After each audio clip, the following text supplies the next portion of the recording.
I guess, morning still, potentially.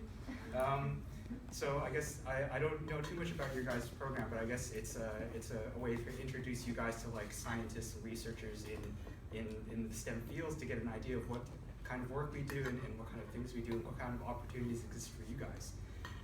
So my name's Calvin. I am a graduate student at the Stanford University in the mechanical engineering department, but I actually do research in bioengineering. And you might ask me what exactly is the difference between mechanical and bioengineering, and I'll probably tell you that I actually don't really know. There aren't really very definitive lines between any of the engineering disciplines these days. So for the most part, you sort of spread yourself around and see what happens. But today I'll talk about sort of what I do, what my background is, and sort of how I got where I am, and sort of for me what the developmental process was, which from what I understand is of interest to you guys. And so if you have any questions during this, the talk, you're welcome to just raise your hand and ask. Okay, so to start, most of my research, most of my background has been in traditional robotics, but a lot of what I do now is actually the study of humans and what humans do. And so the first question I'll ask is, okay, what exactly do these two things have in common? What are robots and humans? How are robots and humans alike? So I'll open it up to the floor if you guys have any thoughts or suggestions or any comments on this. Yeah? Augmentation? Augmentation, yes. So that's a huge area of research right now in robotics, exoskeletons, and augmentation. Mm-hmm. And so DARPA, which is sort of the main funding source in the United States for military research, has a program that basically studies exosuits and exactly how we can use exosuits to let soldiers carry large backpacks and things like that. Mm-hmm. So very good, yeah. So exoskeleton is one area. Anything else? No? Okay. Well, to me, one of the big parallels that people draw between humans and computers in particular is that the brain basically is just a very complex computer, right? So people sort of throw that around all the time, is that people who study brains say, oh, it's basically just a giant computer and we're trying to figure out how it's programmed. So robotics is sort of another step above that. And so if you have like a physical robot system, okay, exciting. Sorry. So if you consider a robot as a physical system, actually that's controlled by a computer. For the most part, humans are actually very, very similar. So human is a physical system. It's got motors, which the muscles are the things that drive our motion. And it's the same. It's sort of the same concept as a robot, where you have little motors that drive the wheels and it moves around. And of course, a robot has an onboard computer, like your brain, that actually controls these motions and exactly what you want to do. So a lot of my work is basically, my background is entirely in robotics, but we draw these parallels with the study of humans to actually use the techniques that you learn in robotics to actually apply them to human systems. So that's fundamentally sort of my area of research at the moment. Yeah, so. Wait, so what kind of systems do you apply it to? Yeah, so the biggest one is probably locomotion. So walking is probably one of the biggest areas of research and sort of the interface of human research and robotic research. So along with this exoskeleton thing, right? So you actually have to understand how humans walk in order to assist them and walk. Mm-hmm. So if I don't know how the human walks, the robot at best will probably not do anything. At worst, will actually hinder movement. And so a lot of exoskeleton research is in sort of understanding how humans move and exactly what we need to do in order to augment them. Okay, so as I said, walking is sort of the biggest thing. And so I hear a lot of mumbles, so I assume many of you have played this game. Unfortunately. So you'd think, right, walking, we do it every day, it's very natural. Okay, well anyways, for those of you who haven't played this game, the idea is that you have keyboard controls for the thigh muscles and the calf muscles. And the idea behind the game is that you're supposed to activate these muscles to get this thing to walk. And if this video were working, then basically what happens is it's actually very difficult. It's a very difficult problem. We do it naturally because it's sort of automatic. We learned how to do it when we were like 2 or whatever. But for, if you actually want to try and reproduce it, it's extremely difficult. So in this video, this guy basically is trying to do this game and he just falls over all the time. And so this is a human walking. But as it turns out, robots, we've been trying to make robots walk for a very long time now. And this is actually from the DARPA Grand Challenge for Robotics.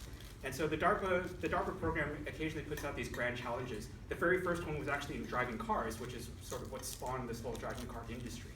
And the most recent one was actually in what we call humanoid robots. So robots that are similar to and act like humans. And basically the idea was, we can send these robots into disaster zones where it's not safe for humans, like the Fukushima power plant disaster, where high levels of radioactive toxicity, you can't send humans in there, but you can send these robots in. So the robots can go in there and turn off valves and stuff. But if this video were working, what you'd see is that we design these cool robots that look like human and sort of like move like humans, but it's actually very difficult to make them do anything human-like. So this whole video is basically a compilation of robots falling down all the time. And so fundamentally, my background is in robotics. So I am a roboticist. In high school, I did a bunch of robotics competitions. I built a bunch of robots. I did a bunch of robot stuff. During my undergraduate, my major was in mechanical engineering and computer science, which at the time I thought was sort of the place to be in for robotics. And I actually did a thesis on sort of the efficiency of walking robots and sort of how to control them. And then after I finished my undergraduate and before I came to Stanford, I actually did 2 years at the Jet Propulsion Lab. So this is a NASA facility that built the Mars rover. And in there, I was a software engineering for one of their robotics divisions. And basically, my whole job was to develop, sort of represent robots in computer world and try and simulate them going through terrain and things like that. And so what do I do with humans in that regard? Based on my background, you'd ask, okay, what does that have to do with humans? What does that have to do with biology? Well, it has nothing to do with biology, but it has stuff to do with humans. So my background primarily is in modeling robots. So if you think of a robot arm, right, we have to understand like what it's made of, how much it weighs, where the motors are. If I turn on this motor, what is it going to do to the arm? And from that, you can actually control the arm to do things. As it turns out, in a similar fashion, this is actually how we study human motion. And so human walking is in the same way. We actually model the human skeleton as sort of your rigid links in your robot, and the muscles as sort of the motors in your robot. And so we actually use exactly the same tools and the same mathematics to study the robot as we do the human in this sense. And the other area that's important in robotics and in computation is sort of sensing. So it's one thing to be able to control what the robot is doing. It's not also the robot. What's also important for robots is the ability to sort of sense its surroundings and its environment and sort of know where it is in space. So if you've seen like quadcopters and things like that, right? I can fly them. I can fly them and control them. But fundamentally, I'm controlling them because I can see where it is and I know what I want it to do. If I ask a quadrotor to control itself down this hallway, for instance, it would have to A, be able to control itself, which requires the modeling side of things, and B, able to know where it is, which requires the sensing side. Now, a lot of work in the sensing field has been done on like vision and things like that. So the robot has a bunch of cameras, and based on those images, understand where it is and what it's doing.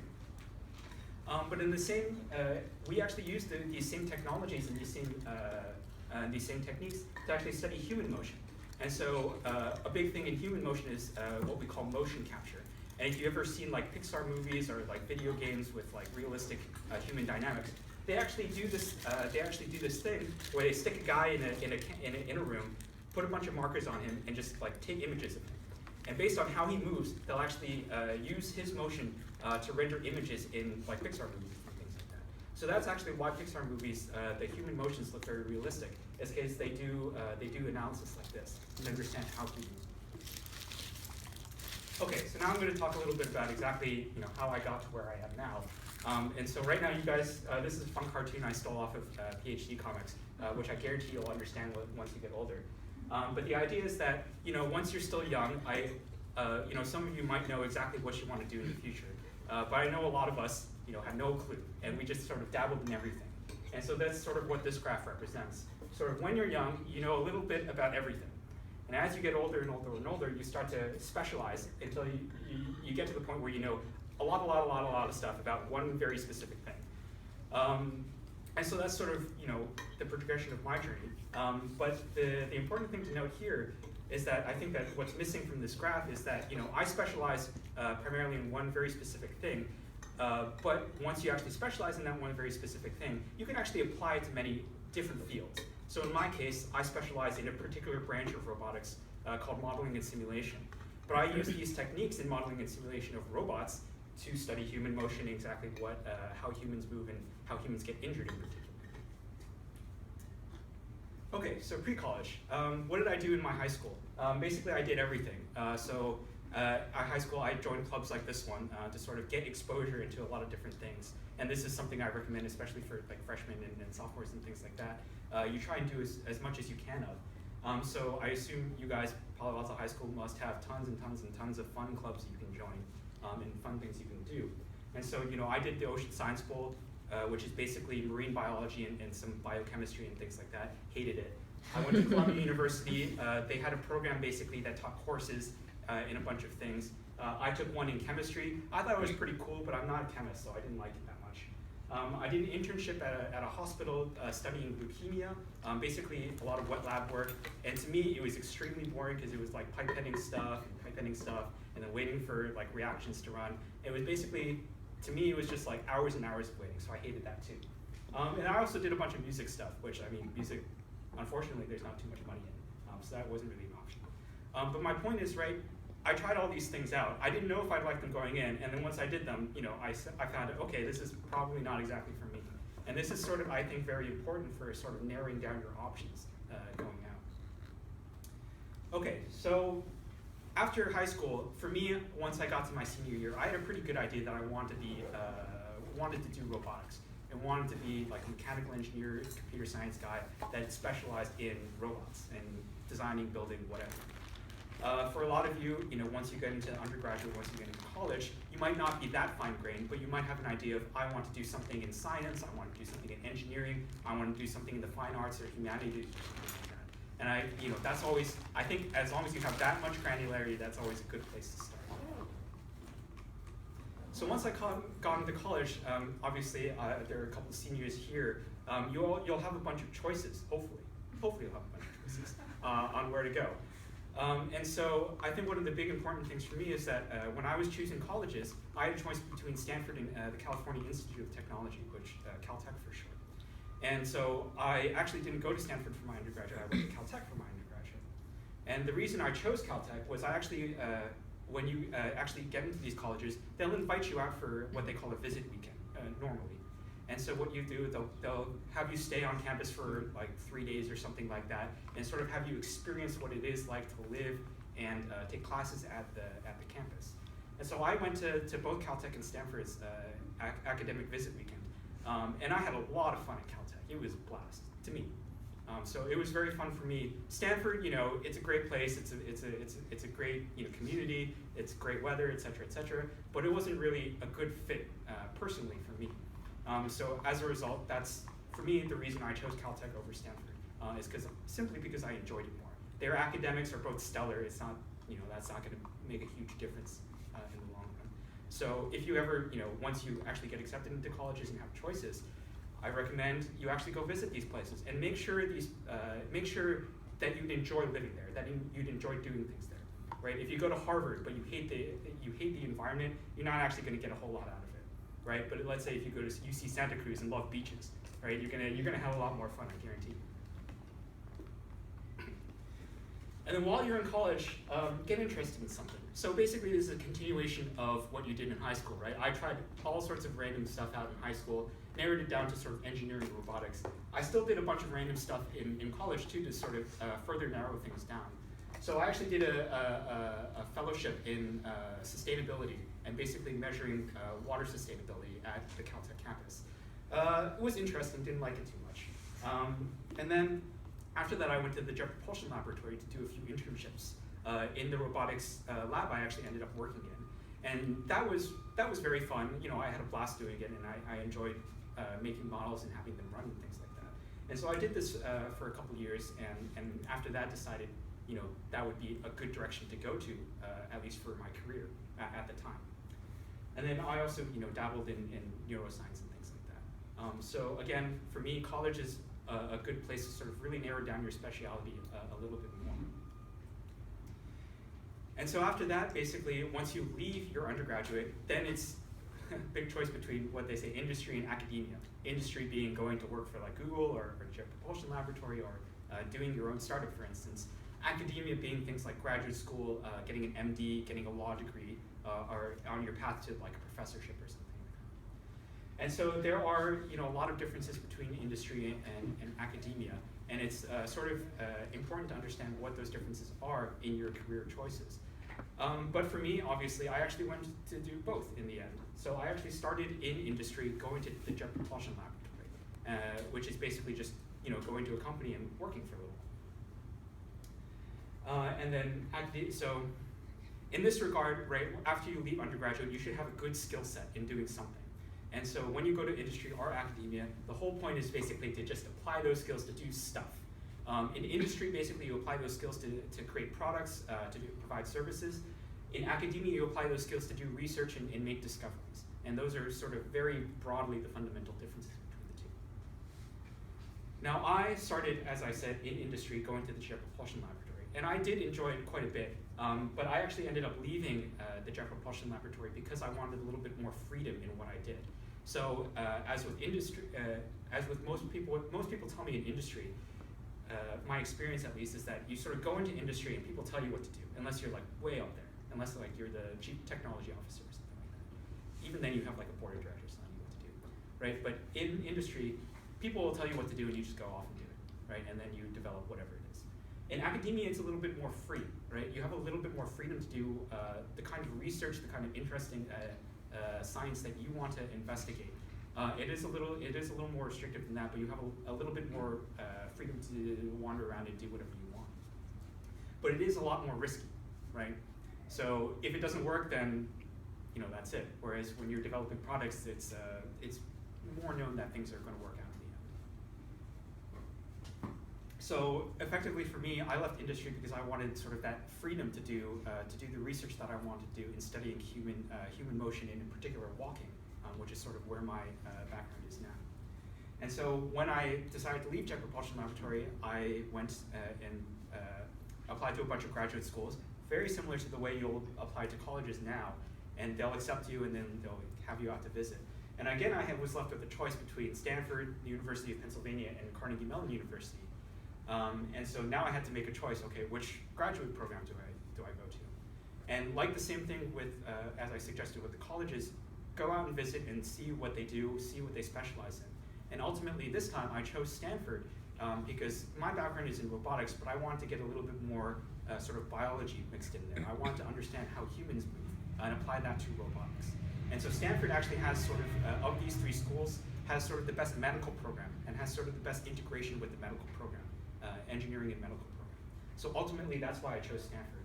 As you know back there, Carnegie Mellon University is actually probably the top robotics university in the country. But I didn't go there because I didn't, I already have a robotics background. I didn't need more of that. So that's the reason I chose Stanford. Okay, so a little bit about sort of what I currently do. In the Camarillo lab where I work now, we actually develop sensors for concussion research. And so we developed this instrumented mouth guard that sort of measures head motion. And and then we also develop a bunch of tools to sort of identify when head impacts are occurring on the field in Stanford football games. And from those measurements of sort of head impacts, we can actually model what's actually going on inside the brain and to the rest of your head and neck system to understand how injury occurs. So one of the big issues in concussions is that they're very, very difficult to detect.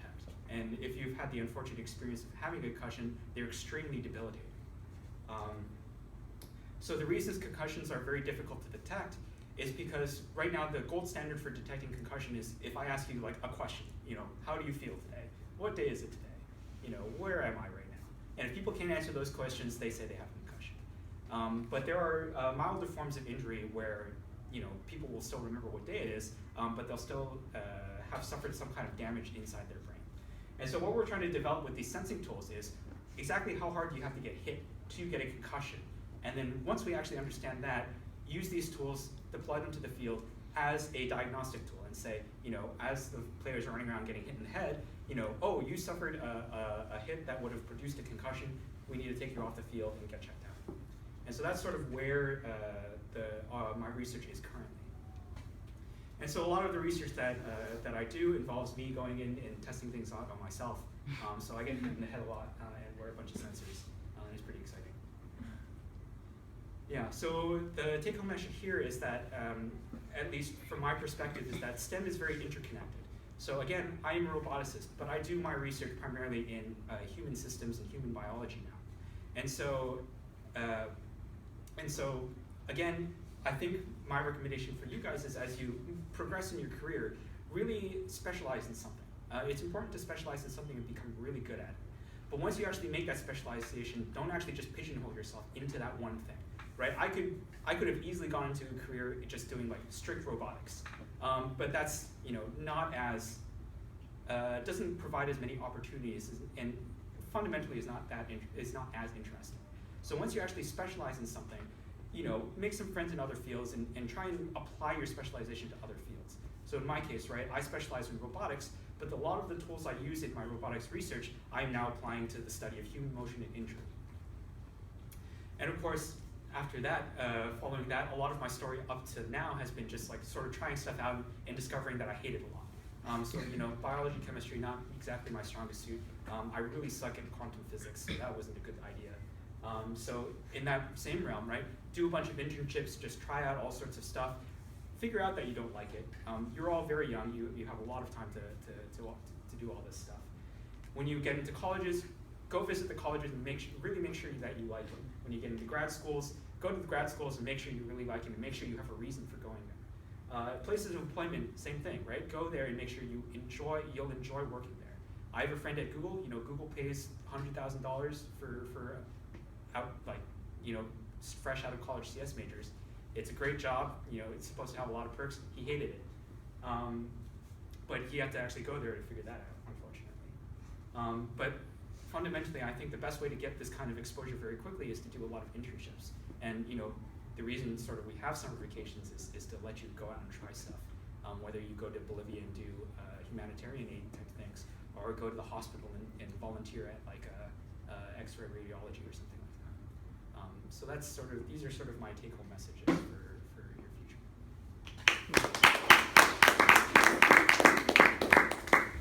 Okay, questions? What's your day-to-day schedule like? It depends. So normally I get in it depends on sort of where you are in your, what type of work you do and sort of how your management is. So my day-to-day is actually very similar to what I'd be doing in industry. So, I get in at 8, 9, sort of sit down, a lot of my work is simulation-based, so I just sit in front of the computer and type all day, and then go home. Occasionally, if I have to perform experiments like the ones you saw on the slides, those, I'll block out like an afternoon or a morning to actually go set up the experiment, which takes an hour or two, do the experiment, which takes about an hour, and then collect the data and run them. For a lot of wet labs, so a wet lab is sort of when you're doing either working directly with animals or working directly with chemicals and reagents and things like that. A lot of wet labs that rely on animal research have to rely on animal schedules, and so, or biologics or things like that. So cells, right, they'll develop whenever they develop. If it takes them 8 hours to incubate, it takes them 8 hours to incubate. If you start your experiment at 3 p.m. and it takes 8 hours to incubate, you better be there at 11 p.m. to make sure things came out right. And so that's another, what I consider a downside of doing biology type stuff. But that's, if you're looking into medicine, biology, chemistry, a lot of things revolve around the schedule of your experiment. Whereas for me, for the computational guys, we just let the computer do stuff. And that's it. So how do you think AI has a role in learning how to walk and movement and that kind of Yeah, that's a good question. So AI is a very broad field. So robotics and AI are very broad fields. Traditionally now, sort of artificial intelligence is, I think a lot of it is tasked with sort of much broader problems than sort of learning how to walk. I think most of the type of stuff I see in AI these days is sort of decision making. So once I see a book, something that looks like a book, I decide it is a book. Once I see a coffee cup, I decide it's a coffee cup. These are the types of things I see in AI these days. For types of motion control problems that the type of work I do, it hasn't really permeated there yet. But I think one of the directions that I'd like to see it go is that a lot of the robots, a lot of the humanoid robots that people develop, sort of they just guess and check, right? They try stuff out, the robot falls down and then that's it. But I do think there's a lot to learn from exactly how a human looks. Yeah. And so if a robot can like somehow watch a human and learn what it's doing and try and reproduce that, that would be sort of an area where AI would sort of have a role. Mm-hmm. And right now that's not happening. And so that is sort of one of the reasons I actually came back to school, was because I saw, the way people do it now is they just, try stuff out and it fails, ultimately. And so I came back to school to actually understand how humans walk, right? To actually gain the skills to understand how humans walk. Once I know how humans walk, then I can tie the two together. Cool. Okay. Do some people who want to like open startups and stuff, like do they go to graduate school just so like they can pursue like a thesis that can like somehow like convert into like a startup? Yeah, that's a good question. So Stanford University is kind of unique, I think, in that regard. So, being in the Bay Area or being in Silicon Valley, it's sort of startup land, right? And so Stanford actually does put quite a bit of emphasis on producing intellectual property or patents, and sort of using and making those patents into startups. And Stanford has a really, really strong framework to get from your idea to a startup company that a lot of other schools don't actually have. So I think ultimately it depends. So it depends on what people want to do. Most of the people I know will not pursue a PhD to do a startup company per se. Most of the people I know that do startup companies either do it straight out of undergraduate or do a master's and then get a master's and then do their startup. And typically the master's, from my experience, is in something like a MBA or a Master of Business Administration to actually run a company. But for folks who actually do PhDs, a PhD is a long and grueling process. PhDs typically take 5 to 7 years, sort of after your undergraduate, and there's no sort of definitive timeline for when it will end. So typically, when people want to do a PhD, they want to enter academia because that's what it trains you for. PhD primarily trains you to do independent research. Nice. Yeah, and if you guys have further questions or whatever, or want to visit the lab even, I think, Daniela, you have my email? Yes. Yeah, you can contact Daniela and who will contact me. And you can always come by. I'm happy to take visitors. And if you're looking for internships, even at Stanford, Stanford has a lot of programs for high school internships that I can put you in touch with. Awesome. Thank you.